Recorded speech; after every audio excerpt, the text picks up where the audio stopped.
John Bindon, born in 1943 in Fulham, London, by the rancid Thames. John Bindon, actor, tough guy, and lethal West London enforcer. Johnny Mack, Peckham gangster, prize fighter, and South London hardman. These two dangerous men once crossed paths, and it exploded into a violent clash, with Johnny Mack refusing to be intimidated by the notorious Bindon, who had done battle with another infamous South London gangster, Johnny Darke, leaving him for dead. In this episode, I'll give an insight into both hardmen and read the exact account from Mack on the violent clash before giving my thoughts at the end. John Bindon needs no introduction. The West London hardman loved mixing it with the high society, as well as fighting it out in pubs to be respected as one of the hardest men in London. He had a ferocious, deadly battle with the infamous Johnny Darke, which ended up with him being terribly injured and Darke left for dead. I have done a video on that encounter, linked at the end. Make no mistake, Bindon may have been a celebrity, but he was one hell of a dangerous man. Johnny Mack, born in the 50s from the tough Pelican estate, later to become the North Peckham estate, was a keen amateur boxer, fighting out of the Fisher, Bermondsey, and later the Queen Anne, Vauxhall. At 14, he had left school and been taken under the wing of South London face, Tony Bambridge, who would later go on to marry Charlie Richardson's daughter. Tony was Mack's neighbour and had fingers in many pies. They would later go on to fall out with the older Bambridge, punching Mack, still a teen, damaging his eye. Mack got revenge by stabbing Bambridge. As a teenager, Mack took part in a jewellery robbery, netting thousands of pounds worth of diamonds. After getting caught, he kept his mouth shut and didn't snitch on the older gangsters, earning him respect. He quickly moved up the ranks, working for the French family out of South London, gaining a reputation as a man who could fight and was a staunch associate. Later in life, he would go on to be a ferocious fighter in the prize fighting arena. The violent clash between Johnny Mack and John Bindon is best told by the late Johnny Mack himself from his book, Johnny Mack, Done Peckham. One evening, we went to this wine bar on the King's Road, and I met a couple of geezers who I knew from my club. There were a couple of birds in this place, quite yuppie types, who looked like they were after a bit of rough, and we all started drinking together as a group. It ended with us all going back to one of the birds' place for a bit of a party. The two blokes I knew from the club ended up shagging them.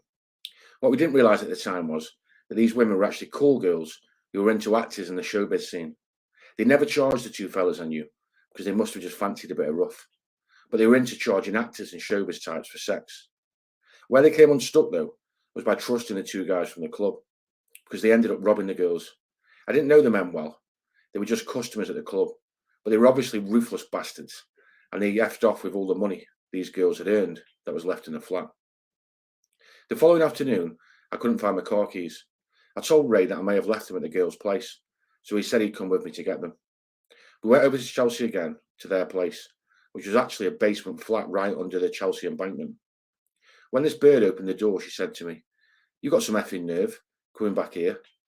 I asked her why, because I hadn't shagged her, and it wasn't me who'd nicked the money, either. I told her I just wanted my car keys, and she let us come in. There was a geezer sitting on the sofa in the front room, who nodded and said hello to us. The girl then explained how she and her mate had been turned over for a few £100 the previous night, but I think she must have realised in the end that I had nothing to do with it. The next thing that happens is that the bedroom door opens and there's this burly geezer with a scarred body standing there in the trousers but nothing else. I immediately recognised him as someone I'd seen on television. Anyway, he starts giving us the mouth about nicking the girl's money. And what did we think we were doing here and all that? I couldn't put a name to the face, but I knew I'd seen him in films and TV series like The Sweeney. Then I realised he was John Bindon, and it turned out the guy sitting on the sofa, I think, was actually his brother or friend. Where Bindon had no shirt on, showing off these big scars that he got from the famous knife fight when he killed gangster John Darke, he was waiting for me to recognise him. For those who don't know the facts, Bindon, a tough guy actor who also mixed with real-life villains, killed a South London villain called Johnny Darke in a knife fight in a riverside yachting club, fled to Dublin with his page 3 model girlfriend Vicky Hodge, very seriously injured, but was then persuaded by his mates to give himself up. He was eventually acquitted of the killing after a few showbiz pals spoke up for him in court, pleading self-defence. Bindon was a party animal who enjoyed life, living the high life of his showbiz pals, his aristocratic girlfriend, even joining Princess Margaret and her friends on her holiday island of Mustique. Apart from his hardman reputation, He was also a sexual legend due to the size of his todger, which he would proudly flash at parties. His favourite trick was to hang several of the old Tide pint beer mugs on it by the handles. He died still a comparatively young man of age in 1993, which he caught from a young girl called Clemmy, who was infected by her then boyfriend Nicky Bell, who had been in the States filming blue movies. It was said that he was never the same man again after the murder, because he was always looking over his shoulder. A lot of his showbiz friends deserted him in the later years, but his old friends, the Crays, would write to him from inside.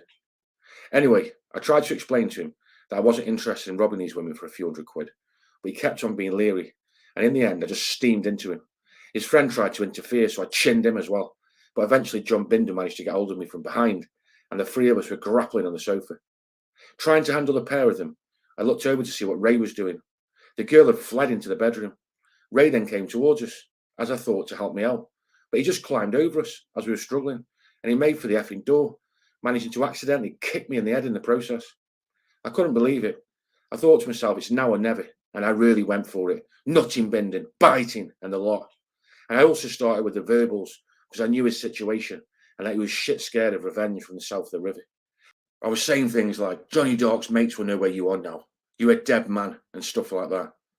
His friend, who wasn't a big guy, was beginning to take a hiding.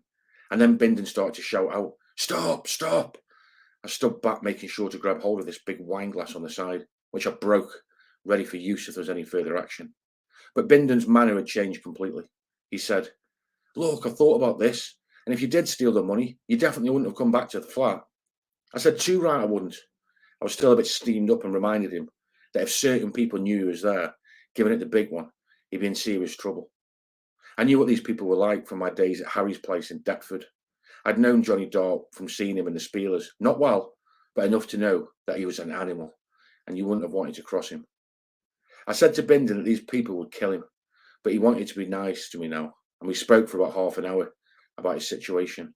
In the end, he said, look, why don't we all get cleaned up, and you can come and have a drink with us at this local I use. I've got a bit of business to take care of first, but tell me where it is, and I'll see you there, I said. He was still a bit wary of my intentions and said, you won't be bringing your mates with you, will you? Look, I'll be on my own. It's not my intention to drop you in this shit or stir up trouble. I know a lot of the guys from south of the river, but I don't want to get involved at all in your problems. They're for you to sort out, I said. He seemed happier at this, and he and his friend, who knew about electrics, actually helped me to get my car going without my key, which I never found. I drove back to Kensington to see Ray, who I wasn't too pleased with. I still had the imprint of his foot on the side of my head. Ray dug it in so he could spring over the bodies on the settee to get to the door and leg it. When I got to his flat, I could smell the stink before I opened the door. And when he did open it, it made me want to puke up. He said, I'm sorry, mate, but when it kicked off, I just couldn't handle it. I really couldn't. Look what happened.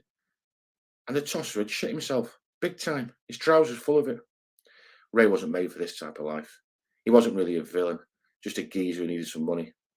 And the fight had been vicious while it lasted, with 3 blokes in a small room, and for all I knew, Bindon could have had a knife and stabbed me like he did Darke. You don't play by the Queensberry rules, so the violence had definitely unnerved Ray, but I couldn't let him get away scot-free with running out on me, and I gave him a couple of smacks. I also took back from him what he had left of the £6.5 grand I'd given him, and said, don't ever come across south of the river again, because you're not welcome. I'll let people know what you really like. Anyway, I decided I did want to go and have a drink with John Bindon. So later on, I turned up at his pub in Chelsea. His friends were with him, but the other people were not villains, but actor friends and showbiz types. I felt totally out of place with them, really. But then they started pulling white out of their pockets, and that was what I needed to relax. Bindon's friend left, but I carried on drinking with John because I wanted to know what he was really like, him being a bit of a celebrity and everything. And I wanted to know what really happened that day when he killed Johnny Darke. He told me that Darke cut him to pieces and made a complete mess of him. But instead of finishing him off like he could have done, he took his time, taking pleasure in trying to kill him slowly. That was what you could expect from Darke if you upset him. Anyway, this taking it slowly really scared the shit out of Bindon, and this was what made him lash out in desperation, and he just got lucky with a wild swipe. I never saw him again after that night. Looking back, I wouldn't class him as one of the strongest guys I've mixed it with. Remember, I wasn't at my strongest at the time due to the drugs, and he definitely lost heart when I was giving him the verbals about his enemies from south of the river. But at least he was honest enough to admit that it was only sheer panic and a lucky blow that resulted in him getting the better of Darke. So that's Johnny Mack's version, the Peckham hardman, gangster, fighter, whatever you want to call him. Cue all the comments, not all the comments, but some of the comments and other videos saying, oh, I don't believe it, and it never happened, or I've never heard of him, etc. I don't know if it happened or not. He put it in the book, so I'm taking his word for it that it did happen. Could it be creative license? Yes, of course, with all his books, it could be creative license. That is for you to decide. What I did do, though, in my research is I spoke to a couple of serious people from London who knew of Johnny Mack and said he was a proper person at one point in time, although I believe he did go on a slide due to drugs. But I think that was linked with an attack that happened to him, which is featured in his book, when he was working for the Frenchies out of Brixton, the French family, not the Kent ones, the Brixton ones, where he got badly attacked in a bar, like a kind of pub club or whatever, and in the toilet and was knifed up badly. And I believe that's where he got some of his addiction from. But he used to run a spieler. You know, he knew all the faces around South London. Hardman, could fight, was a good boxer, was into villainy and all that kind of thing. He ended up getting clean from the harder drugs that he was on at one point, and then he moved out of the area due to a little fallout, or I think he scammed a couple of people, and he moved out and was boxing, doing prize fighting elsewhere. Then he went into writing books. I think he did about 3 books. This book, really, really good. Recommend it. Links in the description. Gives a really good insight into South London from, you know, not one of the top villains, but a serious guy, you know, giving his opinion on things. He had, so there's quite a few interesting bits for a true crime enthusiast in there. He had a bit of a falling out with Danny Ruff, the alleged hitman of Charlie Wilson. So there's good little snippets in there that's worth having a good read of. He was going to do a film, but sadly, I think he passed before that. Just going off the Facebook and everything else, he passed before that. So I hope this video did a little bit of justice for his family. John Bindon, what can we say? Infamous character from history. If it did take place, this fight, John Bindon would have been a lot older.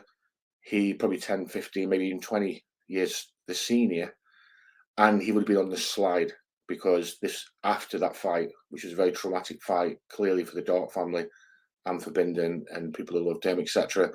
He got bad injuries as well, came back, was never the same, and ended up being a bit of a recluse after that. If that was his brother with him in the flat, I believe his brother died. I think he died by a gas fire or something later on in the cold, and, you know, in his flat, quite sadly. But Bindon, fascinating character as well. Very tough guy. Like I say, he would have been on the slide by this time. So I'm not trying to take anything away from his reputation as being a tough, hard man fighter, whatever you want to call him. Okay, so with that being said, if you can smash the likes out there if you enjoyed it, hit the subscribe if you've not already subscribed, because you'll get notified then when the next videos come out. But as a rule, I now upload Mondays, Wednesdays, Fridays, 4 p.m. and any additional ones on top of that is just a bonus. And potentially I'm going to be doing like Gangland Sundays on a Sunday with more up-to-date modern goings on with cartels, gangsters, and all that type of thing. Okay, that's me out. Until next time.